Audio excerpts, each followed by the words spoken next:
Hey everyone, here's a quick crash course of how to set your BMW 335IS that comes equipped with the DCT or dual clutch transmission on a dyno.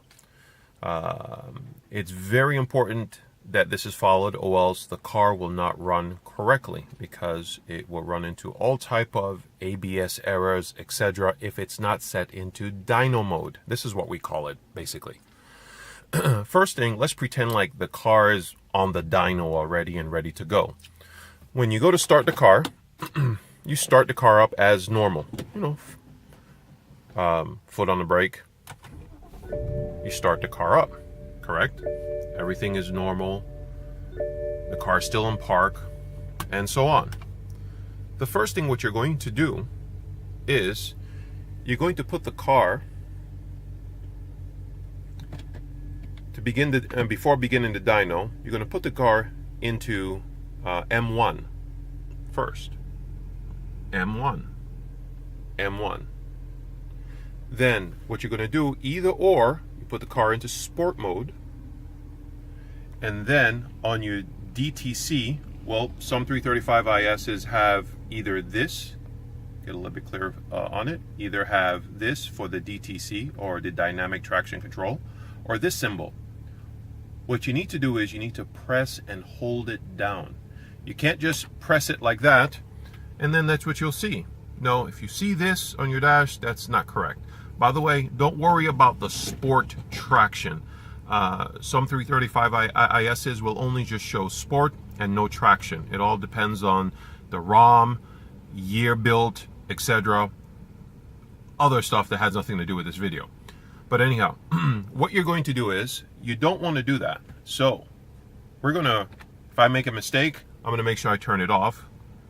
You want to hold this down for about approximately almost 10 seconds. So I'm going to press and hold this and show what my gauge looks like and what it shows. So I'm going to press this, hold it, come over here, and the system will say DCS off. If DCS is not off before you begin the pull, the car will not shift and you will run into problems with the car. It is very important that you do this. Now, when you begin the pull, you're usually going to see this red display come up. Ignore it. You should be able to dyno the car with no problems. But the car needs to be set up in this particular mode fashion, or else you will not be able to, your dyno will not be successful. Now, let's say for instance, you accidentally did not hit the DTC all the way off, and you only did it one time, and you're only getting that. Well, what you would need to do is, on your cob access port, is you will need to go to the read codes.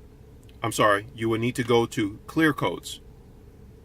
This is, again, if you made the mistake and you didn't get it, and you did not follow the instructions or did not get everything applied correctly, then you will clear it out. What the cob AP will do is clear all the codes that are there, and then you could start over. All right, so let's go back over this one more time. After starting the car up on the dyno, I'm going to put this car back into park. After starting the car up on the dyno, what you want to do is you want to put the car into gear, of course with your foot still on the brake. Put the car into first gear, which is M1. Then what you're going to do is that you can hit sport mode. Make sure sport mode is on. You cannot run the car without sport mode off, or else you'll run into other complications like your slipping DCT. You will have slippage on the transmission. Next thing, what you want to do is you want to hold this down for about approximately 10 seconds. Press, hold, like what I'm doing now. Wait. And then you say DCS off. Now, when the pull begins, you're going to see this big red exclamation mark come up. That's actually a good sign. You'll be fine. You can continue with the dyno pull. And then all of a sudden, you'll have other codes like ABS, so on and so on. Now, what you want to do with this car is that you want to dyno it in fourth gear. Make sure That's about it. Nothing else. After you're done, after the dyno pulls are done, just make sure before removing the car off of the dyno, moving the car, period, is to make sure to go in and clear the codes. That way everything will be reset back to normal, etc. This was just a quick way of just showing you how to prep the car for to be used on a dyno in order to find out what your wheel horsepower is or what type of power you're cranking out on the car. That's all this video was intended for. Thank you.